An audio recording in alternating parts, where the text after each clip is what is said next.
आज हम लेकर आए हैं उत्तराखंड की खबरें। पौड़ी के व्यापारियों ने समस्याओं के खिलाफ की चुनाव बहिष्कार की घोषणा, प्रशासन के फूले हाथ पैर। लोकसभा चुनाव 2024 का समय आ चुका है तो चुनाव बहिष्कार की खबरें भी तेजी से आ रही हैं। अपनी समस्याओं को लेकर अल्मोड़ा के 15 गांवों में चुनाव बहिष्कार का ऐलान किया गया है तो पौड़ी से व्यापारियों ने भी चुनाव बहिष्कार का ऐलान किया है। अब प्रशासन के सामने इन लोगों को वोटिंग के लिए मनाने की चुनौती है। उत्तराखंड पहुंचे 5 सीटों के व्यय पर्यवेक्षक, आज से शुरू होगी कैंडिडेट्स के खर्चों की निगरानी। उम्र कैद की सजा काट चुके कैदियों को रिहा न करने पर हाई कोर्ट सख्त, इन्हें शुक्रवार सुबह 10:30 बजे देना होगा जवाब। उत्तराखंड के कई जेलों में उम्र कैद की सजा काट चुके कैदी अभी तक रिहा नहीं किए गए हैं, जिस पर नैनीताल हाई कोर्ट ने सख्त रुख अपनाया है। मामले में कोर्ट ने गृह सचिव को शुक्रवार सुबह 10:30 बजे तक कोर्ट में पेश करने के आदेश दिए हैं, जबकि गुरुवार शाम 5 बजे तक निर्णय लेने को कहा गया था। कौमी एकता की मिसाल है नैनीताल की होली, ढोल और राग पर जमकर झूमते होलियार। उत्तराखंड के कुमाऊं में रंगों का त्योहार होली का अलग ही खुमार रहता है, जहां मुख्य होली से कई दिन पहले से ही होली मनाई जाती है। अब नैनीताल में भी हर्ष और उल्लास के साथ खड़ी होली मनाई जा रही है। खास बात यह है कि नैनीताल की होली कौमी एकता की मिसाल भी है, जहां जहूर आलम अपने काम छोड़कर होली गायन से लेकर नैना देवी मंदिर में आयोजित होने वाली होली महोत्सव को आयोजित करवाते हैं। गढ़वाल लोकसभा सीट की लड़ाई, बाहरी और इनकम टैक्स पर आई शुरू हुई बयानबाजी। गढ़वाल लोकसभा सीट पर चुनाव अब रोचक हो गई है, जहां चुनाव मुख्य मुद्दों से भटककर बाहरी और इनकम टैक्स पर आ गई है, जिस पर कांग्रेस और बीजेपी में जमकर जुबानी जंग जारी है। बीजेपी प्रदेश अध्यक्ष महेंद्र भट्ट ने इसे सहानुभूति का आधार बताया तो वहीं गणेश गोदियाल ने करारा जवाब दिया। बीजेपी का बढ़ता कुनबा भविष्य में बन सकता है संकट, पार्टी के कैडर बेस कार्यकर्ताओं पर साइडलाइन का खतरा। सेल्फी लेते समय गंगा नहर में डूबा किशोर, परिजनों में मचा कोहराम। रुड़की में सेल्फी लेते समय एक किशोर गंगा नहर में डूब गया। हालांकि उसे बचाने के लिए उसका दोस्त भी गंगा नहर में कूद गया, लेकिन वो भी डूबने लगा।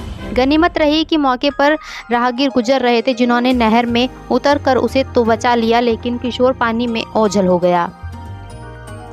पुलिस और एसएसटी टीम ने चेकिंग के दौरान पकड़ा केस, आचार संहिता उल्लंघन पर दूध संघ और रोडवेज को नोटिस। उत्तराखंड में 19 अप्रैल तक होने वाले लोकसभा चुनाव मतदान के लिए मद्देनजर आचार संहिता लागू है, लेकिन इसके बावजूद आचार संहिता का जमकर उल्लंघन किया जा रहा है। नैनीताल जिला निर्वाचन आयोग ने इस मामले को संज्ञान में लिया है। टिहरी लोकसभा सीट पर अब तक लिए गए 12 नामांकन पत्र, बीजेपी प्रत्याशियों ने भी नॉमिनेशन फॉर्म भरे। टिहरी लोकसभा सीट पर अब तक कुल 12 नामांकन पत्र लिए गए हैं। आज बीजेपी प्रत्याशियों ने भी नामांकन पत्र लिया।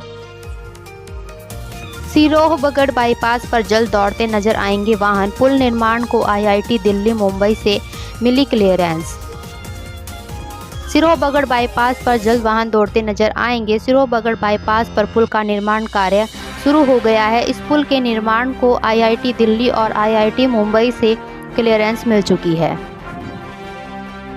बीजेपी में शामिल हुए धनोल्टी के पूर्व विधायक महावीर रागड़ घर वापसी पर जताई खुशी। सीएम धामी का गजब अंदाज, होली मिलन में बजाई ढोलक, महिलाओं के संग जमकर झूमे। चंपावत में सीएम धामी का अलग ही अंदाज देखने को मिला है, जहां सीएम धामी गले में ढोलकी डालकर बजाते नजर आए तो वहीं महिलाओं के साथ कदम से कदम मिलाकर होली गीत गाते दिखे। इस दौरान सीएम धामी ने कहा कि खड़ी होली कुमाऊं की एक विशिष्ट पहचान है, जिसका संवर्धन और संरक्षण करना जरूरी है। वहीं उत्तराखंड की 5 सीटों पर बीजेपी की जीत का दावा किया। हरिद्वार से निर्दलीय उम्मीदवार उमेश कुमार ने किया नॉमिनेशन, बीजेपी कांग्रेस पर बोला हमला, नेताओं को बताया प्रवासी पक्षी। हरिद्वार लोकसभा सीट से उमेश कुमार ने निर्दलीय कैंडिडेट के तौर पर नॉमिनेशन कर दिया है। नॉमिनेशन से पहले उमेश कुमार ने रोड शो किया, इसके बाद उन्होंने बीजेपी और कांग्रेस पर जमकर हमला बोला। उमेश कुमार ने बीजेपी और कांग्रेस के नेताओं को प्रवासी पक्षी बताया, जो केवल चुनावी मौसम में हरिद्वार आते हैं। विकास नगर में 2 लूट के आरोपी गिरफ्तार, थराली में 11 पेटी अवैध अंग्रेजी शराब बरामद। विकासनगर में 2 शातिर लुटेरों को पुलिस ने दबोच लिया है। आरोपी एक शख्स के हाथों से 10,000 रुपये छीनकर फरार हो गए थे। उधर थराली में 11 पेटी शराब के साथ ग्रामीणों को पुलिस ने गिरफ्तार किया। गढ़वाल विश्वविद्यालय में सांस्कृतिक एवं शैक्षणिक प्रतियोगिता का आगाज, मंत्री सुबोध उनियाल ने किया उद्घाटन। मंत्री सुबोध उनियाल ने गढ़वाल विश्वविद्यालय में सांस्कृतिक एवं शैक्षणिक प्रतियोगिताओं का उद्घाटन किया। प्रतियोगिता में विश्वविद्यालय के तीनों परिसर समेत डीएवी और डीबीएस कॉलेज के छात्र छात्राओं ने भी हिस्सा लिया। चंडिका देवी यात्रा का पुष्प वर्षा से हुआ स्वागत, जयकारों से गूंजी शिवनगरी। आज वैदिक मंत्रोच्चारण के साथ मां चंडिका की पूजा अर्चना कर आरती उतारी गई। इस दौरान मां चंडिका के जयकारों से क्षेत्र का पूरा वातावरण भक्तिमय हो उठा। एचएनबी और ऑस्ट्रेलिया की यूनिवर्सिटी के बीच एमओयू एकेडमिक और रिसर्च वर्क पर करेंगे काम।